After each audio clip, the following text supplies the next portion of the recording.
Good morning students. आज के video में हम आगे का पोर्शन पढ़ते हैं exploring mixtures and their separation का। आज के वीडियो में हम पढ़ेंगे कुछ methods of separation of homogeneous mixtures. उसमें फर्स्ट मेथड है क्रिस्टलाइजेशन, सेकंड मेथड है डिस्टिलेशन।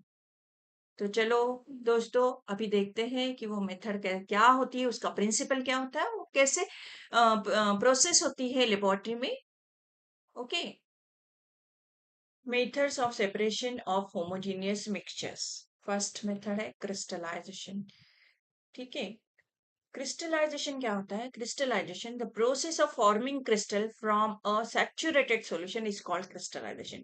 सैचुरेटेड सॉल्यूशन में से आप क्रिस्टल्स फॉर्म कर रहे हैं और इस प्रोसेस को हम कहेंगे crystallization. This method can be used for separation of two solid in which one of the compound is present in small quantity and both are soluble in the same solvent. Solvent same लिया है, दो compound दो solid हम mix करें, दोनों dissolve हो रहे, both of them form homogeneous solution but one of the component we are taken in small quantity.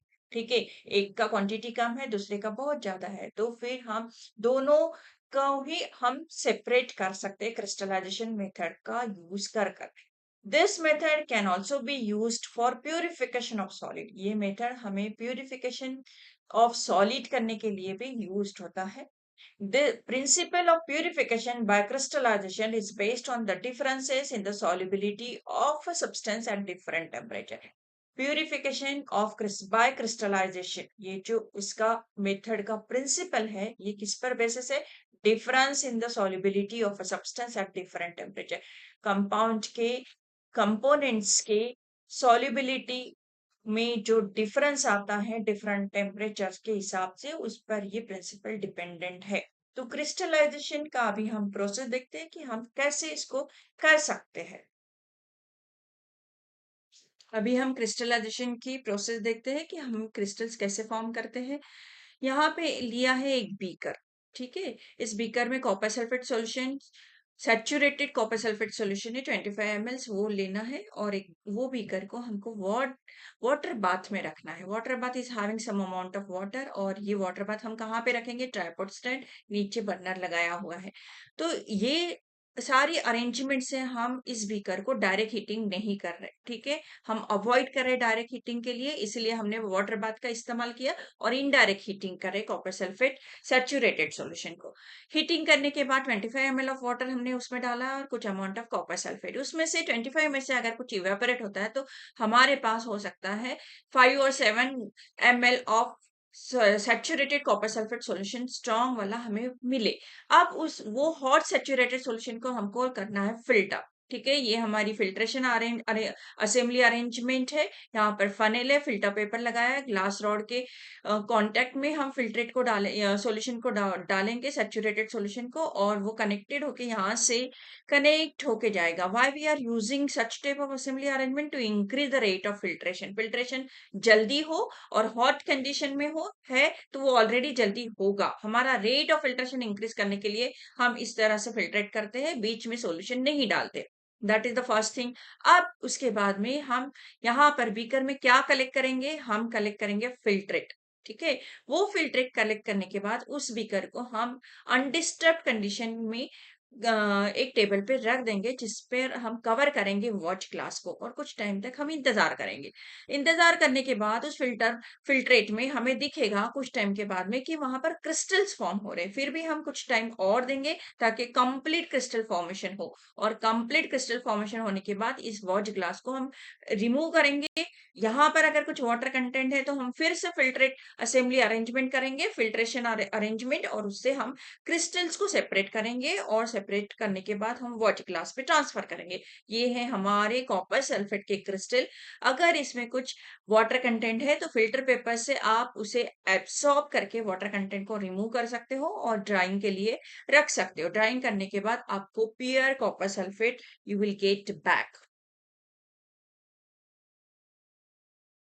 Okay, तो हमने क्रिस्टलाइजेशन मेथड देखा। Crystallisation is a common technique for separating pure substance और crystal from homogeneous mixture. ये हमारा pure compounds को separate करने का, crystals को सेपरेट करने का टेक्निक है जो हम होमोजीनियस सॉल्यूशन में से सेपरेट करते हैं। When new compounds are prepared they are often accompanied by unwanted impurity. ठीक है, जब नया कंपाउंड कुछ बनता है तो उनको अनवांटेड इम्प्योरिटी को नहीं चाहिए रहता है, तो हम उसे सेपरेट करते हैं। Crystallisation helps to separate the desired pure substance from undesired impurity. Undesired impurity अगर उसमें प्रेजेंट भी है कंपाउंड के साथ, तो क्रिस्टलाइजेशन मेथड हम यूज करने के बाद हम सिर्फ पेयर कंपाउंड्स का ही क्रिस्टल्स बनाते हैं और मिलता है हमको उसमें से ऑटोमेटिकली अनडिजायर्ड इम्प्योरिटी हम सेपरेट कर सकते हैं। ठीक है, तो that is the method for purification also and crystallisation. If hot saturated solution of copper sulfate is cooled rapidly in ice cool water, then smaller and less well formed crystal will form. ठीक है, then if it is cooled slowly at room temperature.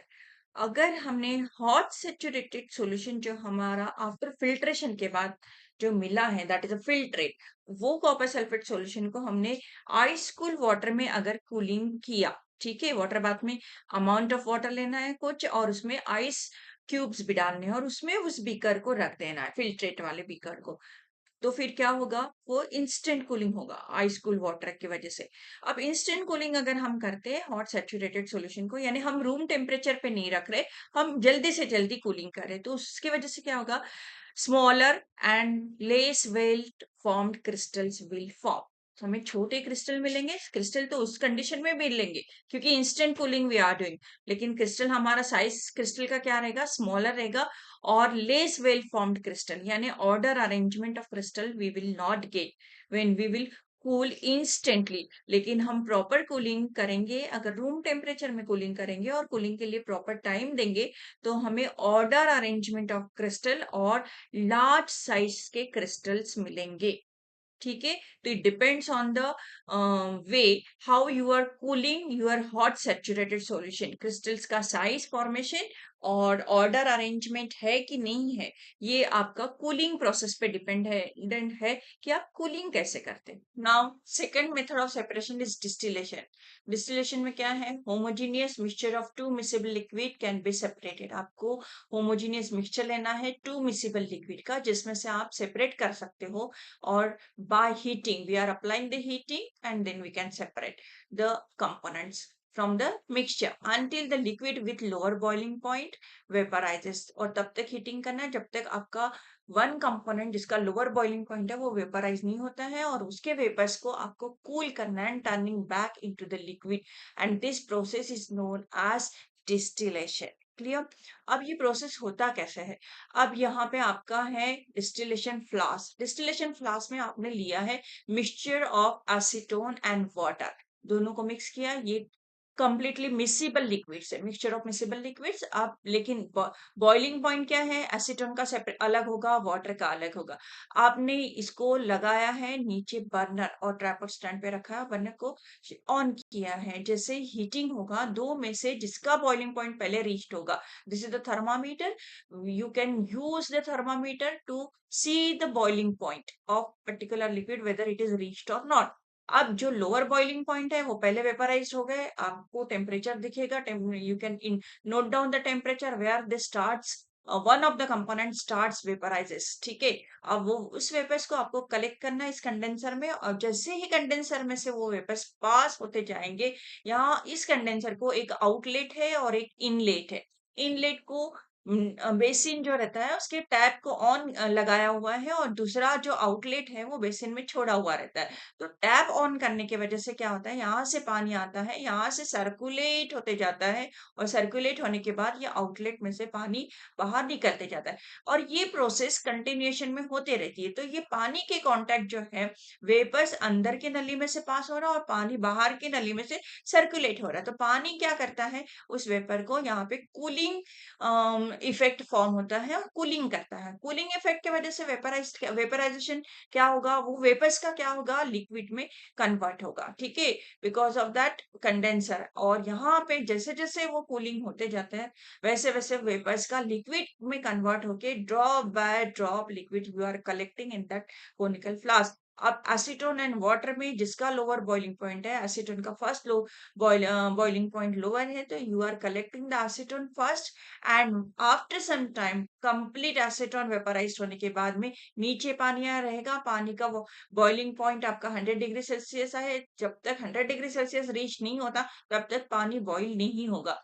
Though we are taken here the mixture of two miscible liquids, but one of the component those are having a lower boiling point, it vaporize first and you can collect the vapor in the condenser and convert this into the liquid form by using the condenser assembly arrangement and collect the vapors.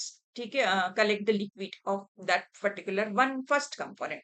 In this way you can separate the two miscible liquid by heating. That process is called then distillation. So, distillation it allows the recovery of solvent or the separation of liquid that differ in boiling point by at least 25 degree Celsius. यानी दो liquid का जो आप mixture ले रहे हैं उसके boiling point में मिनिमम 25 डिग्री सेल्सियस का डिफरेंस होना चाहिए। उसी लिक्विड का आप मिक्सचर लोगे और उसी लिक्विड में के मिक्सचर में से आप लिक्विड को कंपोनेंट्स को सेपरेट करोगे by using simple distillation method. This method can also be used to separate a liquid from a solution containing dissolved solids. अगर dissolved form में solid है और उसमें आपने कोई liquid mix किया तो उस liquid को भी separate करने के लिए आप distillation methods को use कर सकते हैं. During the process, vapors of lower boiling liquid are passed through the condenser where they are cooled and usually by circulating water or air and condensed as a pure liquid. वहां पर से condenser में से पास होने के बाद में वो वेपर्स क्या होते हैं, कूल होते हैं। क्यों होते हैं? Because of by circulating water and air also. ठीक है, वाटर कंडेंसर आप यूज करें तो वाटर की वजह से वो कंडेंस हो जाएंगे vapours and condensed as a pure liquid, और प्योर लिक्विड में फॉर्म होगा। Pure liquid is collected as a separate vessel while the solid or other liquids from the mixture remains in the distillation flask. जो freezing boiling point first है वो vapours हो गए और उसी के वेपर्स को कंडेंस करके आप उसी का प्योर लिक्विड कलेक्ट कर सकते हो by using this method. That's why it is a purification method also. A mixture of acetone and water can be separated by distillation. हमने वही किया है प्रोसेस में because their difference differ sufficiently. Boiling point differ sufficiently. Acetone boils at 56 degree Celsius. Acetone का boil होना शुरू होता है 56 and water boiled at 100 degree Celsius. Lower boiling point है, दोनों का डिफरेंस भी बॉइलिंग पॉइंट डिफरेंस है मोर देन 25 डिग्री सेल्सियस, तो फिर हम इस मिक्सचर्स को यूज कर सकते हैं डिस्टिलेशन के लिए। And large difference in boiling point allow one liquid to vaporize before the vapor of other liquid are formed in significant amount. ठीक है, तो we are using this mixture in distillation. Okay students, आज का video हम यहीं पे रोकते हैं।